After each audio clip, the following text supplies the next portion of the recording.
Online privacy involves the ability to control what information you reveal about yourself over the internet and to control who could access that information. Online privacy can be seen in other ways as well, such as privacy and your human right to it is the barrier that protects you from people doing things to you. It lets you manage boundaries, so you can open up to those you trust and shut out those you don't. It lets you maintain control. This is your right. But in the last 3 decades, very powerful institutions have tried to tamper with it. Simply put, it could be seen this way, but there are also other dangers. How is it so easy for someone anonymous to get online? Look someone up and find information about them. All in a speed of light.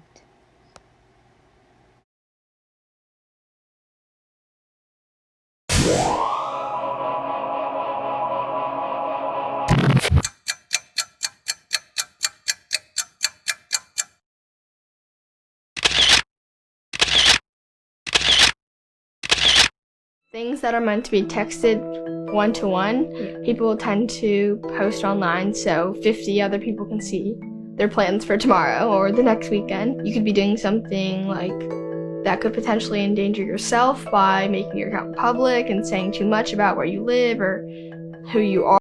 You know, when they've got those really long forms and you just can't be bothered to read all of it, but you think that it's all good. I don't actually know what I'm signing up to, you know. I don't know what I'm reading and saying that I agree to, so I don't actually know what's going on. There's probably something wrong with that. There's definitely something wrong with that. I'm just not bothered by it. You kind of subconsciously agree to their terms and conditions, and when you shop with them, there's not really ways around it, I don't think. If you want to shop with them, you kind of have to agree to it. So yeah, I think it's just the way the internet's set up at the moment, which is kind of flawed, I guess. With incidents like these, we can see that the companies you put your trust in aren't doing a good job at online privacy protection. The system is indeed flawed. Expose the private data of hundreds of thousands of users of Google+, the Google+. Major security breach at one of the world's largest communication apps, WhatsApp. WhatsApp has discovered a vulnerability that allows remote spyware to be installed on mobile devices. A British newspaper is reporting that an Israeli security firm... It was Wednesday night. They were unwillingly and unwantingly shown a 15 to 20-second clip of child pornography. The district is now doing an internal review alongside the Medway Police Department. We believe that certain security protocols were not followed prior to the start of the meeting, which allowed for this outside party to access the meeting and take control of the video display. Massive data breaches don't shock us the way they used to. They're becoming kind of white noise to a lot of consumers. There are just so many of them that they don't resonate like they used to with people. But experts say these privacy breaches should be a wake-up.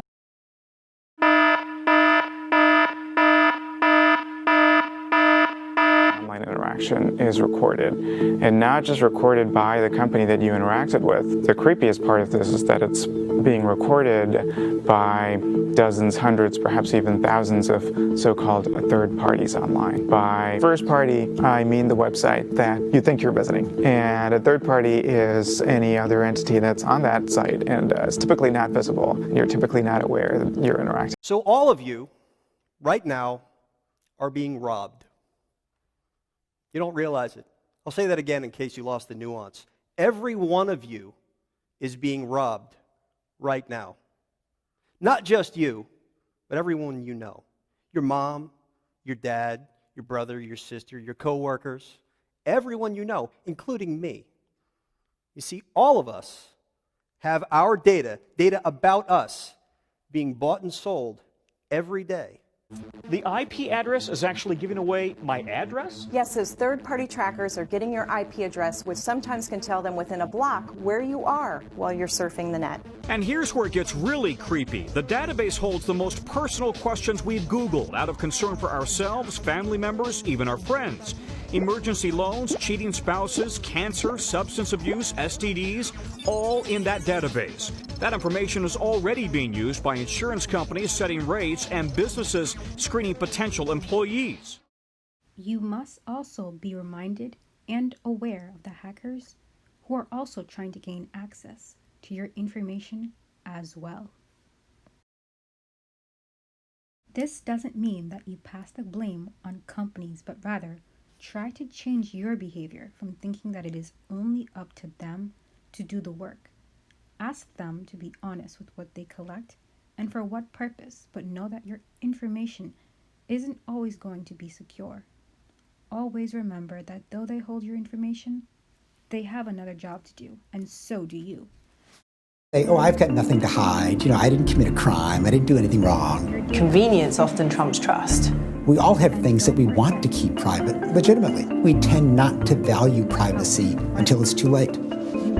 Though we may easily take it for granted, the fact remains that many of the companies offering us free services derive their revenue from our data by way of targeted advertising. All those online ads tailor-made for our unique likes, dislikes, and curiosities. Insights accumulated over time on the basis of how we behave online. Regardless of how you view online privacy, you need to take better online privacy practices.